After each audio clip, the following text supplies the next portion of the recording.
Hello, मैं doctor Satyendra Kumar Singh, assistant professor राजनीति विज्ञान, DAV PG college, Siwan, Jayaprakash विश्वविद्यालय छपरा। मैं आप सबका हार्दिक स्वागत करता हूं। आज हम लोग जयप्रकाश नारायण के प्रसिद्ध राजनीतिक विचार दल विहीन लोकतंत्र के बारे में अध्ययन करेंगे। जयप्रकाश नारायण ने सर्वोदय कार्यक्रम को कार्यान्वित करने के लिए दल विहीन लोकतंत्र का सुझाव दिया। यानी दल विहीन लोकतंत्र का मतलब जैसा कि सर्वविदित है कि आज प्रतिनिधियात्मक लोकतंत्र प्रणाली सभी जगह प्रचलित है और इसमें राजनीतिक दलों की बड़ी भूमिका होती है। लेकिन जयप्रकाश नारायण जी ने राजनीतिक दलों का जो ध्येय है, लक्ष्य है, एन के प्रकार सत्ता प्राप्ति करना और जनता की इच्छाओं और आकांक्षाओं को नज़रअंदाज करना। इसलिए उन्होंने कहा कि एक ऐसी लोकतांत्रिक प्रणाली का निर्माण किया जाए जिसमें जो पार्टी लेस हो, यानी जिसमें राजनीतिक दलों को न भागीदारी करके डायरेक्ट जो जनता के प्रतिनिधि होंगे वो पार्टिसिपेट करेंगे, भाग लेंगे। इस योजना के अनुसार प्रस्तुत आंदोलन की आरंभिक अवस्थाओं में विभिन्न राजनीतिक दलों को सर्वोदय कार्यक्रम में भाग लेने के लिए आमंत्रित किया जाएगा ताकि वे अपने अपने विचारधारात्मक मतभेदों, आइडियोलॉजिकल डिफरेंसेस को भुलाकर इस कार्य में सहयोग दें। आगे चलकर वे भिन्न भिन्न दलों के रूप में अपनी पहचान मिटा देंगे और एक सर्वसम्मत कार्यक्रम स्वीकार कर लेंगे जिसे वे मिलजुल कर पूरा करेंगे। जयप्रकाश नारायण के अनुसार राजनीतिक दलों के साथ सबसे बड़ी कमी यह है कि ये लोकतंत्र में जनता तथा सरकार के बीच आ जाते हैं, जिससे उनके बीच प्रत्यक्ष संबंध समाप्त हो जाता है। जैसा कि हमें मालूम है कि जनता और सरकार के बीच राजनीतिक दल मध्यस्थ के रूप में काम करते हैं। वे जनता की बात सरकार के पास एवं सरकार की योजनाओं, नीतियों का प्रचार प्रसार जनता के बीच में करते हैं।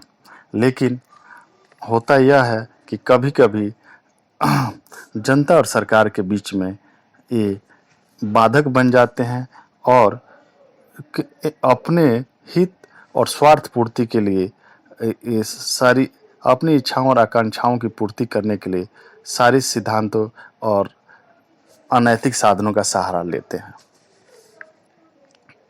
जनता के भावी प्रतिनिधियों का चयन राजनीतिक दल करते हैं तथा जनता के पास उनमें से ही किसी एक के पक्ष में अपना मत देने का कोई दूसरा विकल्प नहीं रहता है। एक उम्मीदवार चुनाव जीतने के पश्चात दल के प्रति निष्ठावान रहता है, न कि जनता के प्रति जिनका वह प्रतिनिधित्व करता है।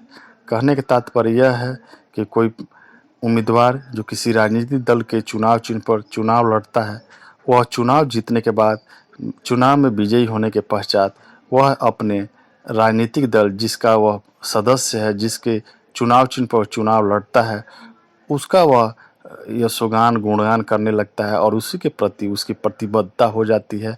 लेकिन जनता जिसका वह प्रतिनिधित्व करता है उसको वह नज़रअंदाज करने लगता है। यह सबसे बड़ी राजनीतिक दलों की खामी है। उनके शब्दों में, यानी जयप्रकाश नारायण के शब्दों में, दल तथा लोगों को उन मेषों के समान बना देती है जिनकी संप्रभुता सिर्फ इतनी होती है कि वे कुछ कुछ समय पर अपने देख रेख के लिए नया मेषपाल चुन सकते हैं। राजनीतिक दल चुनाव के समय कदाचार तथा अनैतिक साधनों का प्रयोग करते हैं।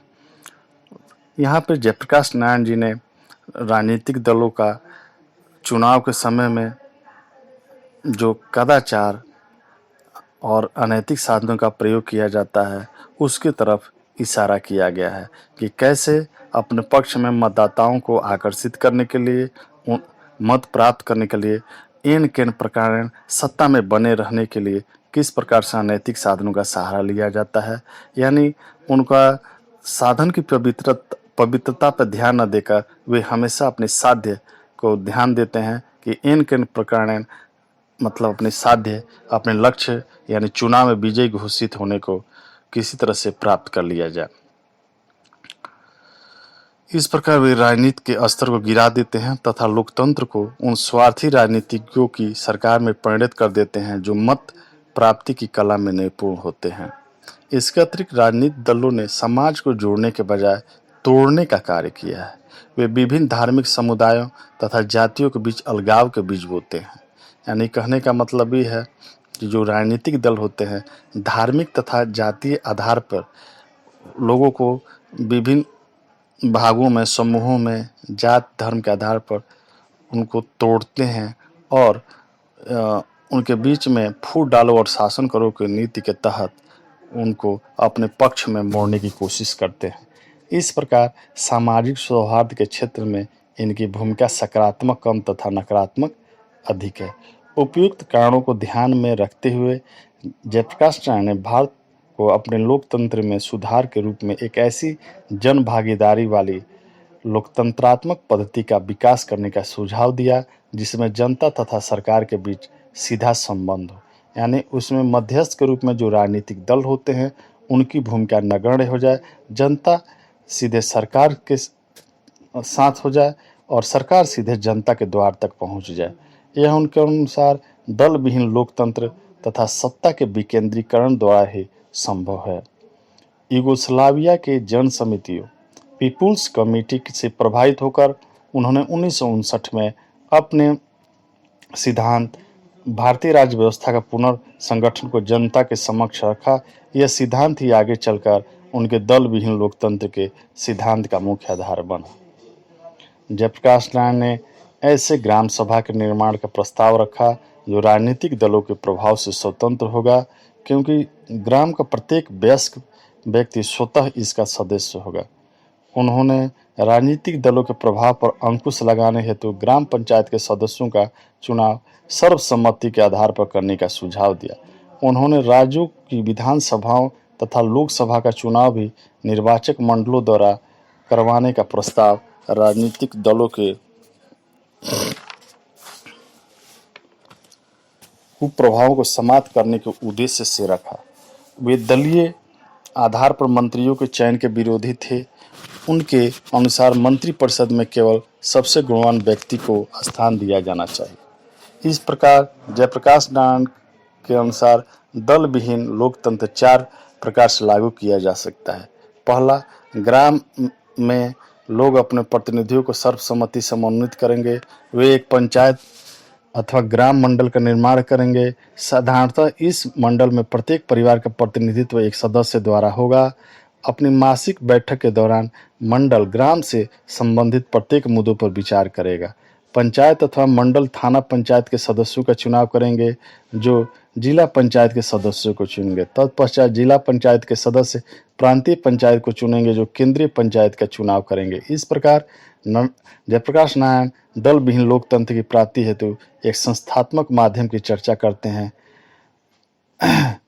और इस प्रकार का लोकतंत्र दलगत राजनीति तथा चुनावी प्रक्रिया के बजाय सामुदायिक सहमति तथा सर्वसम्मति के दोहरे आदर्शों में विश्वास रखता है।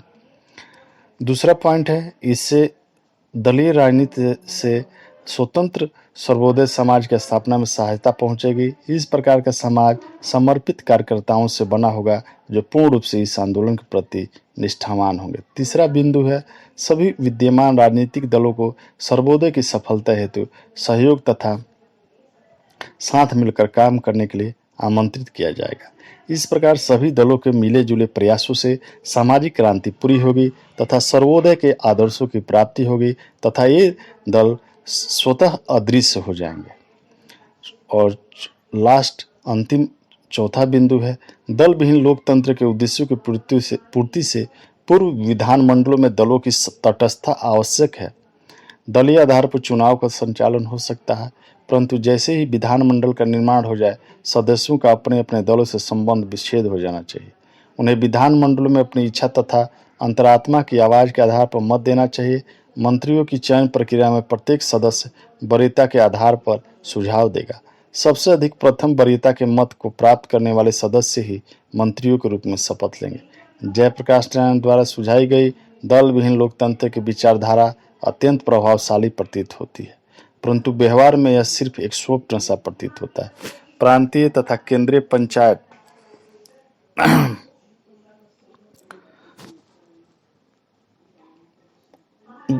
विधानमंडल का सर्वसम्मति से चुनाव असंभव लगता है, अतः आगे चलकर स्वयं जयप्रकाश नारायण ने इस बात का सुझाव दिया है कि वे दल व्यवस्था के विरोधी नहीं हैं।